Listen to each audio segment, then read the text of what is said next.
ఉసిరికాయ అమృతం ఏమిటి? ఉసిరికాయ ఏమి తీయగా ఉండదు. అమృతం అంటే తీయగా ఉంటుంది అనుకోవద్దు. ఎవరికి ఏది ఇష్టమైతే అది అమృతం. అమృతానికో రుచి లేదు, అమృతానికో రుచి లేదు. బెల్లానికో రుచి ఉంది, అల్లానికో రుచి ఉంది, కానీ అమృతానికి రుచి లేదు. మరి అమృతం అంటే అర్థం ఏమిటంటే నీకు ఏది రుచిస్తే అదే అమృతం.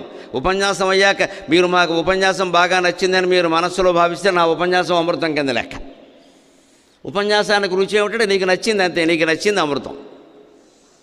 అంచేత అమృత ప్రధాన, అన్ని రకాల వాటికి మందు వేయగలిగింది అమృతం. అంచేత అమృతోత్సవం అంటే కూడా మనం గ్రహించవలసింది, అన్ని రకాల వ్యాధులకి మనం మందు వేయగలగామా 75 ఏళ్లలో? ఈ దేశంలో అవినీతి పోయిందా? పేదరికం పోయిందా?